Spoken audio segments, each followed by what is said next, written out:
Hello students, मैं कोमल गुप्ता आपकी chemistry teacher और आज हम पढ़ रहे हैं इनऑर्गेनिक केमिस्ट्री का चैप्टर नंबर फर्स्ट, जो कि है हमारा डी एंड एफ ब्लॉक। तो भाई डी एंड एफ ब्लॉक की बात हम इंट्रोडक्शन वाला पार्ट जो है कर चुके हैं और आज हम यहाँ बात करते हैं भाई इनके प्रॉपर्टीज़ की। और हमें पता है पहले हम डी ब्लॉक कवर कर रहे हैं, उसके बाद हम एफ ब्लॉक पढ़ेंगे। तो भाई डी ब्लॉक के प्रॉपर्टीज़ की हम बात करते हैं, सारे एलिमेंट्स की प्रॉपर्टीज़ में क्या क्या होगा, इनके एलिमेंट्स के बारे में हम बात करेंगे। हर एलिमेंट का ऑक्सीडेशन स्टेट क्या होगा, कलर कंपाउंड होते हैं या नहीं होते, या फिर क्या है ये किसके साथ बॉन्ड बनाते हैं, कितने इलेक्ट्रॉन डोनेट करते हैं, कितने एक्सेप्ट करते हैं, ये ढेर सारी बातें हम यहाँ करने वाले हैं। तो शुरू करते हैं भाई। यहाँ पे फर्स्ट हमारे पास है हीट ऑफ एटमाइजेशन। देखो जैसे कि नाम में है, एटम के साथ हीट का कोई रिलेशन है। तो यहाँ क्या होता है भाई, enthalpy change when a compound bonds are broken and components atom are reduced to individual atom। क्या थोड़ी थोड़ी बात समझ में आई? मतलब यहाँ क्या होगा भाई, हमारे जो कंपाउंड्स हैं उनके बीच में क्या होगा, बॉन्ड्स टूटेंगे और साथ में क्या होगा, and component atoms are reduce to individual atom. और जो कंपोनेंट में एटम होंगे वो कैसे हो जाएंगे, इंडिविजुअल एटम, एक सिंगल एटम जैसे निकल जाएगा। जैसे कि मान लो मेरे पास है K2Cr2O7। अब मैं यहाँ से सारे बॉन्ड्स तोड़ दूँ, K2Cr2 को क्या दे दूँ भाई, हीट ऑफ एटमाइजेशन दे दूँ, तो वहाँ से क्या होगा, मेरा क्रोमियम एलिमेंट अलग आ जाएगा, मेरा पोटेशियम अलग हो जाएगा, ऑक्सीजन अलग हो जाएगा। तो जो सेपरेशन हुआ हमारे एलिमेंट्स का, इसे ही हम कहते हैं heat of atomization. Heat of atomization is similar to melting point. भाई ये बात सही है कि इनका जो एटमाइजेशन होता है वो मेल्टिंग पॉइंट जैसा सिमिलर होता है। क्यों होता है? क्योंकि भाई हीट कर रहे हो तुम, एलिमेंट्स को तोड़ रहे हो, अलग अलग कर रहे हो, और मेल्टिंग पॉइंट में क्या करते हो भाई, मेल्टिंग पॉइंट भी वो पॉइंट होता है जहाँ पे जाके तुम्हारे एलिमेंट्स क्या होते हैं, अलग होना शुरू होते हैं। Chromium maximum heat of ionization. यहाँ पे क्या है भाई, ये कह रहा है कि क्रोमियम हमारा ऐसे एलिमेंट है जिसकी हीट ऑफ एटमाइजेशन क्या होती है, मैक्सिमम होती है। क्यों होती है, ये बात सोचने वाली है। देखो तुम मेरी बात सुनो, जैसे मान लो मेरे पास कोई एक इंसान है, तो हम दो जनों की क्या है, बॉन्डिंग है। अब भाई मैंने क्या किया, एक के साथ बॉन्डिंग है, फिर मैंने दो लोगों के साथ बॉन्डिंग करी, फिर तीन के साथ, ऐसे कर करके मैंने ग्रुप बना लिया 4-5 लोगों का। तो ये जो 5-6 लोगों का ग्रुप बना और जो एक इंसान के साथ बॉन्डिंग थी या दो के साथ, तो तुम मुझे बताओ कौन से वाला ग्रुप जो है ज़्यादा डोमिनेंट करेगा? जो बड़ा ग्रुप है वो डोमिनेंट करेगा। इसका मतलब बड़े ग्रुप को तोड़ना क्या होगा भाई, मुश्किल होगा, क्योंकि वहाँ पे भाई बॉन्डिंग ज़्यादा है हमारी, तो आप किसी को तोड़ नहीं सकते। तो अगर जैसे कोई एक इंसान के साथ लड़ना चाहेगा तो दूसरा आ जाएगा, तीसरा आ जाएगा, चौथा आ जाएगा। तो वहाँ क्या होगा भाई, ये जो बॉन्डिंग है मतलब डिपेंड करती है हीट ऑफ एटमाइजेशन कि आप लोगों ने कितने लोगों के साथ बॉन्डिंग कर रखी है। अब क्रोमियम हमारा ऐसा एलिमेंट है जिसके पास मैक्सिमम नंबर ऑफ क्या होते हैं, अनपेयर्ड इलेक्ट्रॉन यहाँ प्रेजेंट होते हैं। More number of unpaired electron, more number of bonds are formed। जैसे देखो क्रोमियम का इलेक्ट्रॉनिक कॉन्फ़िगरेशन क्या होता है भाई, इसका एटॉमिक नंबर होता है 24। इसका क्या हुआ देखो, यहाँ पे होता है आर्गन, आर्गन हो गया 18, उसके बाद हमारा हुआ 3D5 एंड 4S1। भाई एक्सेप्शनल है। तो यहाँ पे डी के जो 5 इलेक्ट्रॉन है, क्या ये पांचों इलेक्ट्रॉन भी सिंगल है? बिल्कुल। और जो मेरा 4s वाला एक इलेक्ट्रॉन है भाई, ये वाला इलेक्ट्रॉन भी कैसा है, सिंगल इलेक्ट्रॉन है, 4s में भी सिंगल इलेक्ट्रॉन है। तो यहाँ पे भाई 6 लोगों के साथ बॉन्डिंग होगी। अब कोई और एग्जाम्पल ले लो, जैसे निकल का ले लेते हैं। निकल कौन से नंबर पे आता है, 28। तो 28 में अब तुम देखो यहाँ पे क्या होगा, 3D8 एंड 4S2। अब D8 वाले में कितने पेयर इलेक्ट्रॉन के अनपेयर्ड है, देखो 1 2 3 4 5 6 7 और 8। और 4s2 के भी दोनों इलेक्ट्रॉन क्या है भाई, पेयर्ड। तो यहाँ तो सिर्फ 2 इलेक्ट्रॉन के साथ यहाँ बॉन्डिंग होगी, पर यहाँ पे 6 के साथ बॉन्डिंग होगी। तो जितने ज़्यादा नंबर ऑफ अनपेयर्ड इलेक्ट्रॉन होंगे उतनी ज़्यादा बॉन्डिंग होगी, और उतनी ही ज़्यादा हमें क्या देनी पड़ेगी, हीट ऑफ एटमाइजेशन। इसीलिए क्रोमियम का हीट ऑफ एटमाइजेशन मैक्सिमम होता है। क्या ये बात सबको समझ में आ गई? अब हम नेक्स्ट बात करते हैं यहाँ पे trends in enthalpy of atomization, कि भाई एटमाइजेशन का जो ट्रेंड है वो कैसे हमारे ग्रुप पीरियड्स में चलता है। डेल्टा एच एटम किसके प्रोपोर्शन होता है, अभी अभी हमने देखा नंबर ऑफ अनपेयर्ड इलेक्ट्रॉन जितने ज़्यादा होंगे, हीट क्या है उतनी ही ज़्यादा हमें देनी पड़ेगी, तो उसके ही डायरेक्टली प्रोपोर्शनल होता है। अब देखो तुम 3D, 4D और 5D। पहली बात तो ये भी है कि 3D जो है न्यूक्लियस के बहुत क्लोज है, फिर 4D छोटा होता, फिर 4D का साइज तो बड़ा होता है कंपैरेटिव टू 3D, फिर 5D का साइज और बड़ा होता है, मतलब इनका साइज तो अप्रॉक्सीमेटली सेम होता है, पर 3D का साइज इन दोनों से छोटा होता है। तो साइज छोटा है मतलब तोड़ने के लिए एनर्जी ज़्यादा देनी पड़ेगी। तो वैसे भी 3D का क्या है, हीट ऑफ एटमाइजेशन 4D और 5D के कंपैरेटिव तो मैक्सिमम होगा ही। Greater the number of valence electron stronger the inter atomic attraction, so stronger the bonding between the atom, higher the EOA। EO क्या है, energy of atomisation, enthalpy of atomisation.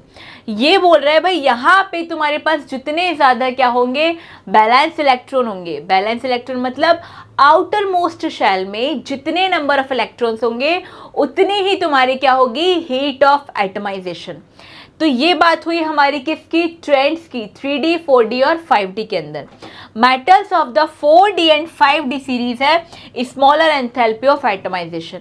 हमने दोनों reason देख लिए, क्योंकि यहाँ पे क्या है, 3D के पास नंबर ऑफ वैलेंस इलेक्ट्रॉन में अनपेयर्ड इलेक्ट्रॉन ज़्यादा प्रेजेंट होते हैं, और साथ में इनका जो साइज है भाई वो भी क्या होता है, छोटा होता है। तो इसको तोड़ने के लिए हमें ज़्यादा एनर्जी देनी पड़ती है, इसलिए इनकी हीट ऑफ एटमाइजेशन ज़्यादा होती है। अब यहाँ बात करते हैं हम दूसरी प्रॉपर्टी की, जो है भाई मेल्टिंग पॉइंट। हमने क्या बोला, heat of atomization melting point जैसा ही बात है।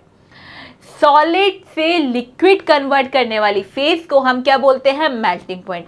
जैसे आइस मेल्ट होती है, तो जिस पॉइंट पे हमारी आइस मेल्ट होगी, जिस पॉइंट पे हमारा सॉलिड और लिक्विड कौन सी फेज में होंगे, इक्विलिब्रियम फेज में, वही हमारा क्या होगा, मेल्टिंग पॉइंट। फैक्टर्स कौन कौन से जो है इफेक्ट करते हैं मेल्टिंग पॉइंट को, देखो सिमेट्री ऑफ मॉलिक्यूल। अब तुम सोचो मेरे पास भाई कोई मॉलिक्यूल है, जैसे हमने ऑर्गेनिक केमिस्ट्री में बात करी थी ऐसे मॉलिक्यूल्स की, तो भाई यहाँ पे तुम देखो ना, जैसे कंपाउंड क्या है, जितना ज़्यादा सिमेट्रिक होगा, पहली बात तो जितना सिमेट्रिक होगा उतना ही कॉम्पैक्टली पैक्ड होगा, और जितना कॉम्पैक्टली पैक्ड होगा उतना ही हमें क्या देना पड़ेगा, उसको एनर्जी देनी पड़ेगी मेल्ट होने के लिए। या फिर हम क्या भी बोल सकते हैं, जिसका साइज जितना ज़्यादा ऑक्यूपाई कर रहा होगा, जो जितना ज़्यादा बड़ा होगा, उसको मेल्ट करने के लिए भी हमें ज़्यादा एनर्जी देनी पड़ेगी। तो फर्स्ट पॉइंट क्या है भाई, सिमेट्री ऑफ मॉलिक्यूल बहुत इंपॉर्टेंट है मेल्टिंग पॉइंट के फैक्टर्स में। नेक्स्ट हमारे पास है हाइड्रोजन बॉन्डिंग। देखो कोई कंपाउंड मेरे पास है जहां हाइड्रोजन बॉन्डिंग हो रही है और एक में हाइड्रोजन बॉन्डिंग नहीं हो रही। जैसे मैं तुम्हें एग्जांपल देती हूँ, CH3OH। अब इसके साथ तुम मान लो, या फिर हमने जो पढ़ा है ना हम उसमें बात करते हैं। जैसे मैंने ये वाला कंपाउंड पढ़ा था, मैंने क्या पढ़ा था भाई, यहाँ पे इनके साथ होती है हाइड्रोजन बॉन्डिंग। क्या होती है यहाँ पे, हाइड्रोजन के साथ बॉन्डिंग। तो इस मॉलिक्यूल को क्या करेगा, ये मॉलिक्यूल तो आपस में ही बना हुआ रहता है, इसको किसी से लेना देना नहीं है, तो यहाँ इसका मेल्टिंग पॉइंट कम हो जाएगा। किससे कम हो जाएगा, ऐसे कोई मॉलिक्यूल से जिसके पास क्या है भाई, अब ये मॉलिक्यूल क्या है, इसके साथ तो हाइड्रोजन बॉन्डिंग कर नहीं सकता, इसके पास तो दूसरा मॉलिक्यूल आएगा, तो ऐसे यहाँ पे ज़्यादा यूनिट्स आ जाएंगी। तो ज़्यादा यूनिट्स आ जाएंगी तो मेल्टिंग पॉइंट क्या है, ऐसी कंडीशन में हाई हो जाएगा हाइड्रोजन बॉन्डिंग के कंपैरेटिव। नेक्स्ट पॉइंट है भाई वंडरवॉल फोर्स। वन ड वाल फोर्स क्या होते हैं? जो फोर्सेस हमारी नोबल गैसेस के पास होते हैं। जितना बड़ा साइज भाई उतना ही ज़्यादा मेल्टिंग पॉइंट। नेक्स्ट है सरफेस एरिया ऑफ मॉलिक्यूल।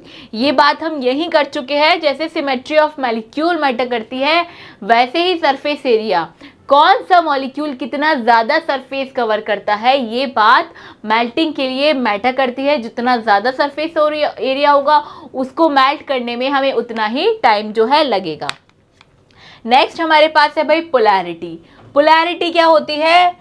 देखो, दो कोई हमारे पास ऐसे एलिमेंट्स हैं जिनके पास क्या है? पोलर बोन्स हैं, मतलब एक पॉजिटिव साइड और एक नेगेटिव साइड। तो ये जो इनके बीच में पोलैरिटी डिफरेंस है, इसकी वजह से क्या हुआ? उनके पास बॉन्डिंग अच्छी हो गई, अट्रैक्शन हो गया। तो जितना ज़्यादा पोलैरिटी उतना ही ज़्यादा मेल्टिंग पॉइंट। नेक्स्ट है हमारे पास मेटालिक बॉन्डिंग। देखो, मेटालिक बॉन्डिंग क्या होती है? ये बॉन्डिंग तो समझ में आ रही है कि मेटल्स के बीच में होगी। अब मेटालिक बॉन्डिंग इसलिए मैटर करती है क्योंकि यहाँ पे भाई अच्छा बॉन्ड बनता है मेटल मेटल के साथ में। तो यहाँ पे मेटालिक बॉन्डिंग होगी तो क्या होगा? हमें टेम्परेचर देना पड़ेगा, हीट देनी पड़ेगी उस कंपाउंड को मेल्ट करने के लिए। तो हमने मेल्टिंग पॉइंट में इतने सारे फैक्टर्स पढ़े जो कि क्या है? मेल्टिंग पॉइंट को डायरेक्टली क्या करते हैं? इफेक्ट करते हैं। सारे ही फैक्टर मेल्टिंग पॉइंट के डायरेक्टली प्रोपोर्शनल हैं। अब नेक्स्ट हम बात करते हैं यहाँ पे भाई कि कौन से एलिमेंट के पास सबसे ज़्यादा मेल्टिंग पॉइंट होता है। ग्रुप 6 कौन सा है हमारा? क्रोमियम, मॉलिब्डेनम और टंगस्टन। W क्या होता है? Tungsten. 6 have highest melting point. देखो, अभी अभी हमने क्या देखा कि हमारा जो क्रोमियम है वो क्या है? उसके पास नंबर ऑफ अनपेयर्ड इलेक्ट्रॉन ज़्यादा है और इसका साइज भी छोटा है किन दोनों के कंपैरिजन में? इन दोनों के कंपैरिजन में। इसीलिए हीट ऑफ एटमाइजेशन सबसे ज़्यादा हाईएस्ट किसका था भाई? क्रोमियम का।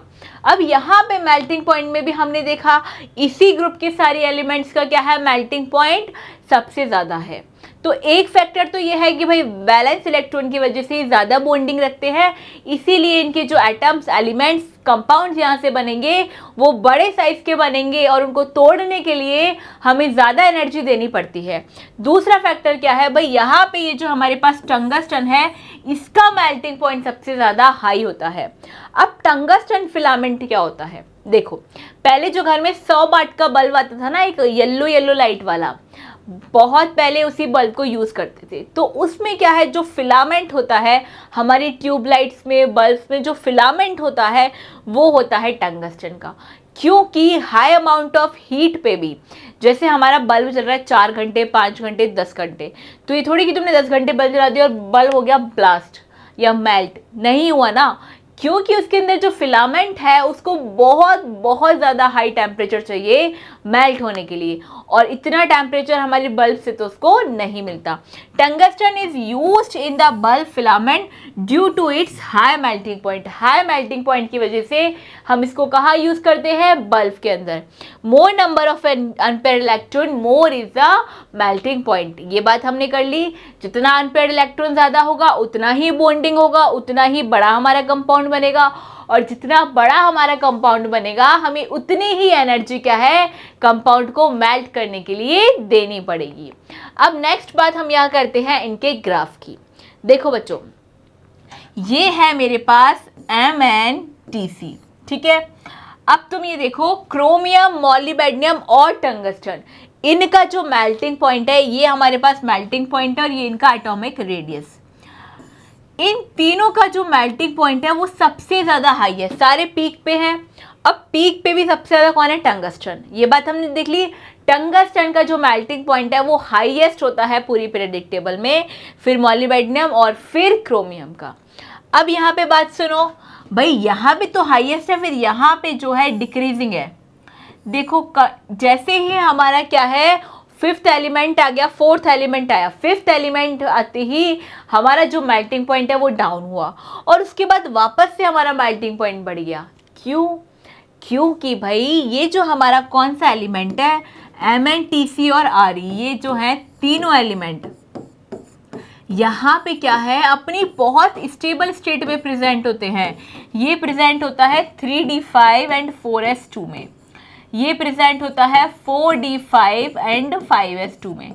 तो ये जो इनकी स्टेबल स्टेट है ना हाफ फिल्ड, इसकी वजह से क्या है, किसी के साथ बॉन्डिंग रखना ही पसंद नहीं करते, ये अपने में ही मस्त रहते हैं। तो अपने में ही मस्त रहते हैं, बॉन्डिंग नहीं बनाएंगे, तब क्या होगा, तब ये होगा कि क्या होगा, इनको फटाफट से मेल्ट करना, इनको तोड़ना बहुत ईजी हो जाएगा। अगर बॉन्डिंग नहीं है तो तुम अकेले हो ना, तो तुम्हें अकेले को कितना भी क्या है मैनिपुलेट कर सकता है कोई भी। तो इसीलिए Mn, Tc और Re इन तीनों का मेल्टिंग पॉइंट बहुत ज़्यादा डाउन होता है, फिर वापस से बढ़ता है। फिर Fe, Co और Ni इन तीनों का तो क्या होता है, कांस्टेंट सा रहता है, क्योंकि इनका एटॉमिक रेडियस भी ऑलमोस्ट कांस्टेंट ही रहता है। फिर हमारा क्या है भाई, यहाँ पे हमारा Ni के बाद Cu और लास्ट में हमारा आ गया Zn और Cu। अब Cu का Zn से ज़्यादा है, क्यों, क्योंकि भाई जिंक भी क्या है, फुली फिल्ड है, इससे भी कोई लेना देना नहीं है किसी भी एलिमेंट से कि कौन कहाँ पे आता है। तो ये हुआ हमारा किसका भाई, मेल्टिंग पॉइंट के साथ एटॉमिक रेडियाई का ग्राफ। जैसे बात हमारे फर्स्ट में है, 3D सीरीज में है, सेम ही बात हमारी 4D और 5D सीरीज के लिए भी एप्लीकेबल होती है। हमने क्या देख लिया, हीट ऑफ एटमाइजेशन और मेल्टिंग पॉइंट की बात हमने यहाँ कर ली। अब भाई यहाँ से हम नेक्स्ट बात करते हैं इनके रिडक्शन पोटेंशियल की। रिडक्शन पोटेंशियल हमने कहाँ पढ़ा है भाई, ये हमने इलेक्ट्रोकेमिस्ट्री में पढ़ा है अच्छे से। इलेक्ट्रोकेमिस्ट्री में हमने पूरी की पूरी टेबल देखी है रिडक्शन पोटेंशियल की। तो यहाँ पे क्या है, all 3D metals have negative reduction potential. क्या हमने देखा था, ये कह रहा है भाई जितने भी 3D एलिमेंट्स होते हैं हमारे पास 3D सीरीज के, वो सारे क्या रखते हैं, नेगेटिव रिडक्शन पोटेंशियल। अब ये बताओ भाई, हाइड्रोजन के पास जो रिडक्शन पोटेंशियल होता है कितना होता है, 0। हमने पढ़ा था ये, हाइड्रोजन के पास 0। अब इसके बाद हमारे पास कौन से हैं, 3D के पास क्या होता है, negative, except this copper. Copper का रिडक्शन पोटेंशियल क्या होता है, पॉजिटिव में आता है। देखो ये आता है ना हमारी सीरीज में हाइड्रोजन के नीचे, मतलब पॉजिटिव में ये पहुंच जाएगा।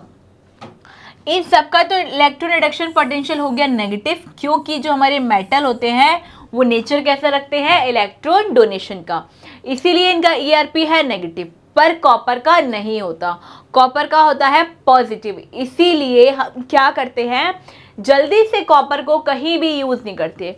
अच्छा तुम देखो, कॉपर को तुम किसी जिंक सल्फेट वाले सॉल्यूशन में डाल दो, ये बात हमने करी थी, क्या हो रहा था भाई, आयरन नेल वहाँ से मेल्ट होती जा रही थी, टूट के उसका PPT जो है बनता जा रहा था सॉल्यूशन में। इसका मतलब जो जिंक है, ऊपर वाला जो एलिमेंट है, उसने नीचे वाले एलिमेंट को क्या कर दिया, रिड्यूस कर दिया। तो हमारे पास जिन भी एलिमेंट्स का रिडक्शन एलिमेंट का रिडक्शन पोटेंशियल कैसा है, नेगेटिव। तो जिनका नेगेटिव है भाई, वो नीचे वाले एलिमेंट्स को क्या करते हैं, रिप्लेस कर सकते हैं। इसीलिए कॉपर को भी क्या होता है, कॉपर भी रिप्लेस हो रहा था हमारे जिंक एलिमेंट के साथ। ये हमारे पास कुछ एलिमेंट्स हैं जो कि कहाँ स्टेबल लाई करते हैं, हाइड्रोजन से नीचे। इन सबका रिडक्शन पोटेंशियल कैसा होता है भाई, इन सबका रिडक्शन पोटेंशियल पॉजिटिव में होता है, हाइड्रोजन का 0, और हाईएस्ट होता है हमारे पास लिथियम का रिडक्शन पोटेंशियल। भाई लिथियम तो आप बोलो जिसको रिड्यूस कर देगा, आप बोलो बस उसको ये रिड्यूस कर देता है। इलेक्ट्रोकेमिकल सीरीज के अंदर all are noble metals, they neither want to issue electron nor want to gain. मतलब ये ना तो इनको लॉस करना है ना इनको गेन करना है, ये अपने में स्टेबल रहते हैं, मस्त रहते हैं, किसी से कोई लेना देना नहीं है। ये स्टेबल एलिमेंट्स है, इसलिए हम इनको क्या भी बोलते हैं, नोबल मेटल्स भी हम इनको बोलते हैं। कौन कौन सा है भाई, copper, mercury, silver, gold, palladium और प्लेटिनम। ये बात हमने किसकी कर ली भाई, यहाँ पे हमने इलेक्ट्रोकेमिकल सीरीज की बात करी, तो रिडक्शन पोटेंशियल के बारे में हमने 3D एलिमेंट्स के बारे में बात कर ली। अब यहाँ पे हमारे पास एक क्वेश्चन है, Cu, Hg, Ag and Au does not dissolve in acid. ये तीनों एसिड, चारों एसिड में क्यों नहीं घुलते, देखो, because as their reduction potential value is greater than the value of HN। क्योंकि उनकी रिडक्शन पोटेंशियल की वैल्यू क्या होती है, हाइड्रोजन से ज़्यादा होती है। हाइड्रोजन की कितनी होती है, 0। और एसिड क्या होता है, एसिड वो होता है जो क्या देता है भाई, hydrogen ion. They can not liberate hydrogen in acid solution. अच्छा, मेटल की प्रॉपर्टी होती है ना किस चीज़ की, हाइड्रोजन लिबरेट करने की। ये हमने पढ़ा था जब हम ऑर्गेनिक केमिस्ट्री में पढ़ रहे थे रिएक्शंस ऑफ कार्बोक्सिलिक में। वहाँ हमने पढ़ा था कि जितने भी मेटल्स रिएक्ट करते हैं वो क्या टेंडेंसी रखते हैं भाई, वो हमेशा हाइड्रोजन गैस रिलीज करते हैं। पर यहाँ पे क्या है, इनका रिएक्शन होता ही नहीं है, ये स्टेबल है, नोबल रहते हैं, इन्हें कोई मतलब नहीं है, इसीलिए ये एसिड के साथ रिएक्शन नहीं करते। अच्छा, कभी तुमने देखा है जैसे मम्मी टॉयलेट क्लीनर से टॉयलेट क्लीन करती है, टाइल्स क्लीन कर रही है, जो भी काम करती है, या बर्तन साफ कर रही है, और उन्होंने पहन रखी है भाई गोल्ड मेटल की रिंग और गोल्ड मेटल के बैंगल्स, तो इसका मतलब तो क्या होना चाहिए था भाई, जब भी वो काम करे तो हर बार थोड़ा थोड़ा थोड़ा थोड़ा गोल्ड क्या है बर्तन के साथ साफ हो जाए। तो ऐसा नहीं होता ना, क्योंकि इनको रिएक्शन करनी ही नहीं होती, इसीलिए क्या है, ये नोबल मेटल्स हैं, स्टेबल मेटल्स होते हैं। अब हम बात करते हैं इनकी नेक्स्ट प्रॉपर्टी की, जो है हमारे पास भाई इनका मैग्नेटिक नेचर। भाई हमारे जो कंपाउंड्स होते हैं दो नेचर रखते हैं, या तो पैरामैग्नेटिक या डायामैग्नेटिक। अब पैरामैग्नेटिक वाले कंपाउंड्स कैसे होते हैं, तो सुनो मेरी बात। सब्सटेंस अट्रैक्टेड मैग्नेटिक फील्ड, ऐसे सब्सटेंस जो क्या फील करते हो भाई, मैग्नेटिक फील्ड से अट्रैक्ट होते हो, उन्हें कोई मैग्नेटिक फील्ड क्या हो भाई, अट्रैक्शन में आ जाए। प्रेजेंस ऑफ अनपेयर्ड इलेक्ट्रॉन, सबसे इंपॉर्टेंट बात है, पैरामैग्नेटिक बिहेवियर के लिए उनके पास क्या होना चाहिए, अनपेयर्ड इलेक्ट्रॉन मस्टली प्रेजेंट होना चाहिए, तभी हमारा कंपाउंड कैसे बिहेव करता है, एज अ पैरामैग्नेटिक। ये बात हुई पैरामैग्नेटिक। अब अनपेयर्ड इलेक्ट्रॉन को कैसे चेक करते हैं, ये हम एग्जाम्पल से पढ़ेंगे, पर उससे पहले हम देखते हैं डायमैग्नेटिक कंपाउंड्स हमारे कौन सा नेचर रखते हैं। Substance repelled by magnetic field, इन्हें कोई भी अट्रैक्शन फील नहीं होता, किससे भाई, मैग्नेट से। Absence of unpaired electron, unpaired electron की क्या होनी चाहिए, एब्सेंस होनी चाहिए। जैसे कि देखो यहाँ पे एग्जाम्पल में है जिंक, कैडमियम और मरकरी, ये तीनों जो एग्जाम्पल है, इन तीनों के पास अनपेयर्ड इलेक्ट्रॉन नहीं होता। अब बात सुनो, जैसे मेरे पास है जिंक का इलेक्ट्रॉनिक कॉन्फ़िगरेशन क्या होता है, 3d10 एंड 4s2। तो 3d10 और 4s2, क्या कोई एलिमेंट में इसमें कोई भी ऑर्बिटल खाली है इलेक्ट्रॉन रखने के लिए, नहीं। तो ये स्टेबल है, अपना नेचर नहीं बदलेंगे। पर मान लो भाई मेरे पास क्या है, मैग्नीज है, या आयरन का एग्जांपल ले लेते हैं, चलो आयरन होता है 26, मतलब 3d6 एंड 4s2। तो 3d6 में भरे हम 6 इलेक्ट्रॉन, 1 2 3 4 5 6, ये हुआ 3d6 और 4s2। अब तुम देखो भाई यहाँ पे कितने नंबर ऑफ अनपेयर्ड इलेक्ट्रॉन है भाई, 4 अनपेयर्ड इलेक्ट्रॉन है। इसका मतलब ये वाला कंपाउंड पैरामैग्नेटिक बिहेवियर शो करता है और साथ में अट्रैक्शन फील करता है मैग्नेट फील्डिंग के साथ। और इसको अब हम कैलकुलेट कैसे करते हैं, ये तो हमने क्या कैलकुलेट कर लिया, ये तो हमने किया है कि यहाँ पे भाई अनपेयर्ड इलेक्ट्रॉन कितने प्रेजेंट है। अब हमारे पास मैग्नेटिक मूवमेंट को कैलकुलेट करने के लिए एक फॉर्मूला होता है, क्या, mu is equal to under root n into n plus 2। अब यहाँ पे भाई एन क्या है, एन है हमारा नंबर ऑफ अनपेयर्ड इलेक्ट्रॉन, कि कितने अनपेयर्ड इलेक्ट्रॉन हमारे पास प्रेजेंट है। जैसे अभी अभी हमने आयरन के एग्जाम्पल में देखा भाई 4 अनपेयर्ड इलेक्ट्रॉन मेरे पास प्रेजेंट है। तो देखो कैसे कैलकुलेट करेंगे, mu is equals to 4 into 4 plus 2। तो आंसर क्या आएगा भाई, यहाँ पे आ जाएगा अंडर रूट 24। तो जब तुम इसको सॉल्व करोगे ना तो तुम्हारा आंसर पता है क्या आएगा, 4 पॉइंट कुछ कुछ कुछ कुछ। मतलब जब भी बात किसकी होगी भाई, जितने नंबर ऑफ अनपेयर्ड इलेक्ट्रॉन की होगी ना, तो तुम्हारा म्यू उतना ही आएगा, उसके साथ पॉइंट्स में कोई वैल्यू आएगी क्योंकि हमारा अंडर रूट में वैल्यू निकलेगा। पर तुम्हारे पास क्या होगा भाई, यहाँ पे हर बार पॉइंट के साथ कोई वैल्यू आएगी, लेकिन जो पॉइंट से पहले तुम्हारे पास नंबर लिख रहा है, डिजिट लिख रहा है, उतने ही अनपेयर्ड इलेक्ट्रॉन तुम्हारे पास प्रेजेंट होंगे। अब ये क्वेश्चन तो मैंने पूछा सीधा, अगर मान लो क्वेश्चन ऐसे आ जाए, अगर तुम्हें क्या गिवन है भाई, म्यू गिवन है 4.5 या 4.82 म्यू तुम्हें गिवन है। Now calculate the unpaired electron, number of unpaired electron present in this property. तो तुम्हें क्या करना है भाई, यहाँ पे 4 दिख रहा है ना तुम्हें, मतलब 4 ही क्या है तुम्हारे पास अनपेयर्ड इलेक्ट्रॉन यहाँ पे प्रेजेंट है। तो हमने क्या देख लिया भाई, मैग्नेटिक नेचर देख लिया, पैरामैग्नेटिक, डायमैग्नेटिक, और हमने इनका मैग्नेटिक मूवमेंट कैलकुलेट करना भी सीख लिया। अब यहाँ पे हम एक बात करते हैं अगली प्रॉपर्टी की, जो कि मेरे पास है colour of compounds. Magnetic property में हमने क्या देखा कि यहाँ पे जो भी अनपेयर्ड होंगे ना वो ही कलर्ड होंगे, पेयर्ड में तो कोई कलर की बात हम करेंगे ही नहीं। जैसे जिंक, कैडमियम और मरकरी, इनमें कलर की बात हम करेंगे ही नहीं। लेकिन जो अनपेयर्ड है, जैसे हमारा आयरन, अनपेयर्ड इलेक्ट्रॉन प्रेजेंट है, मैग्नेटिक मूवमेंट भी कुछ है, तो यहाँ पे क्या होगा, इनका कलर भी होगा। तो अब बात करते हैं हम इनके कलर की। Many transition metal compounds are coloured due to the incompletely filled of n-1d subshell. ये क्या बोल रहा है भाई, यहाँ पे इनका कलर क्यों शो होता है, क्योंकि इनके पास अनपेयर्ड इलेक्ट्रॉन प्रेजेंट होता है, वैकेंट डी ऑर्बिटल प्रेजेंट होता है। वैकेंट डी की वजह से ये शो करते हैं ट्रांजिशन, एक फेज से दूसरे फेज में, दूसरे से पहले फेज में। तो इस ट्रांजिशन की वजह से यहाँ पे डी ब्लॉक के कंपाउंड्स के पास बहुत अच्छी प्रॉपर्टी होती है, या मैक्सिमम कंपाउंड्स कलर्ड प्रेजेंट होते हैं। कैसे होते हैं, कलर्ड प्रेजेंट होते हैं। अब जैसे तुम्हारे पास देखो बहुत सारे एलिमेंट्स की क्या है, लिस्ट है यहाँ पे।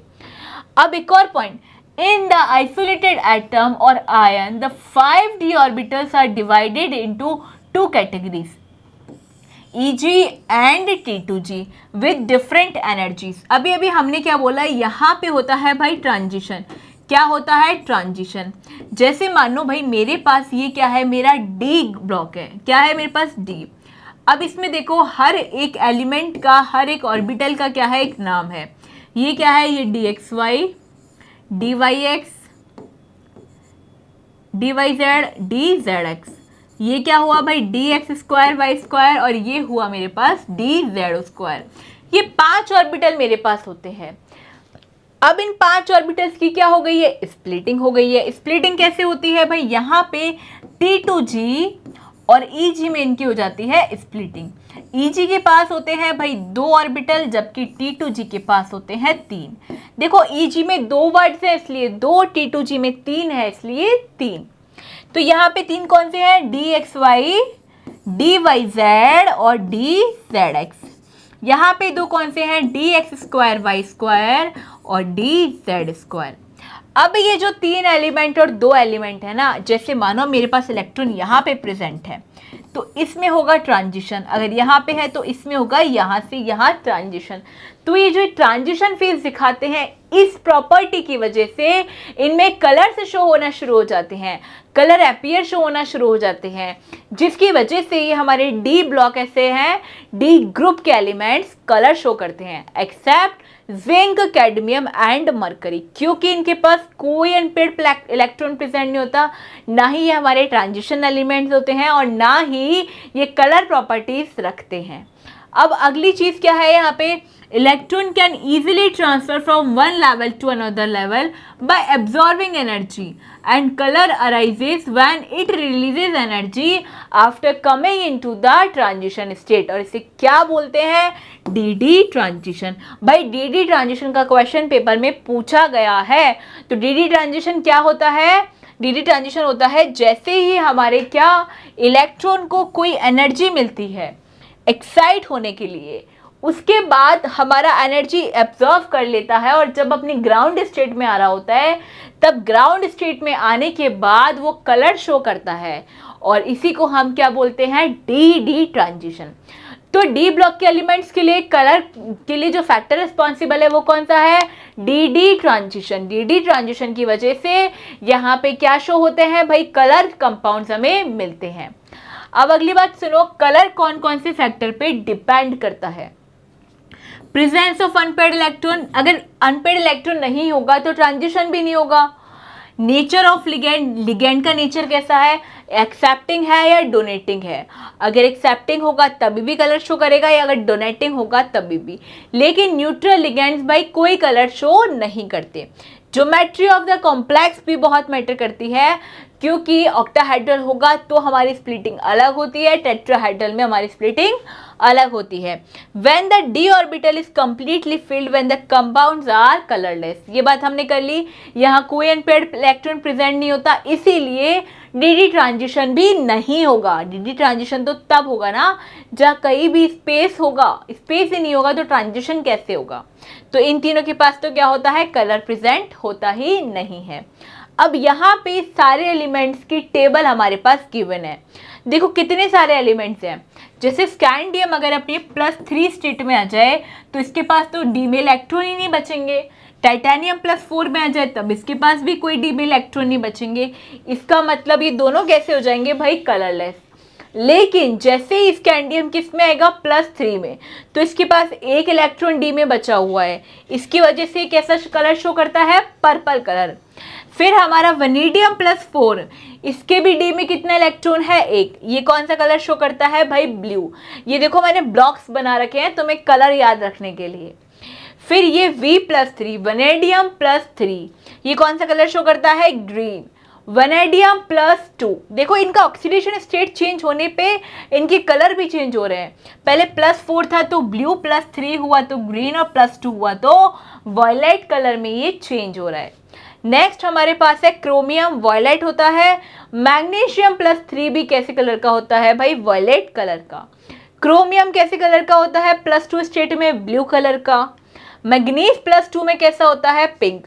क्रोमियम और मैग्नीज +3 में सेम कलर के होते हैं, वॉयलेट कलर के, पर क्रोमियम +2 में ब्लू कलर का और मैग्नीशियम +2 में पिंक कलर का होता है। फिर Fe+3 कौन सा कलर होता है, येलो कलर होता है। नेक्स्ट हमारे पास है भाई Fe+2, 3D6 कौन सा कलर है, ग्रीन कलर है। CO+3, CO+2 ये दोनों कौन से कलर में होते हैं भाई, ग्रीन और पिंक में। फिर Na+2 मतलब 3D8 वाला आ गया, ये कौन सा हुआ भाई, ग्रीन कलर। 3D9 में जो प्रेजेंट होगा Cu+2 blue colour. 3D10 Zn+2, क्या कोई अनपेयर्ड इलेक्ट्रॉन होगा यहाँ पे, नहीं, इसलिए कंपाउंड कैसा होगा, कलरलेस। अब कलर क्यों आया था, due to d transition, due to number of unpaired electron, due to charge transfer phenomena. यहाँ पे क्या होता है, इलेक्ट्रॉन्स में कलर जनरेट होने की प्रॉपर्टीज जो है हमें मिलती है। अब ये बात हुई आज हमारी बहुत सारी प्रॉपर्टीज़ की, और आगे भी डी ब्लॉक की बहुत सारी प्रॉपर्टीज़ पढ़ना भी बाकी है। लेकिन आज की क्लास हम यहीं पे ख़त्म करते हैं, अगली क्लास में भी प्रॉपर्टीज से ही हम शुरू करेंगे। तब तक के लिए पढ़ते रहिए, हंसते रहिए। Thank you.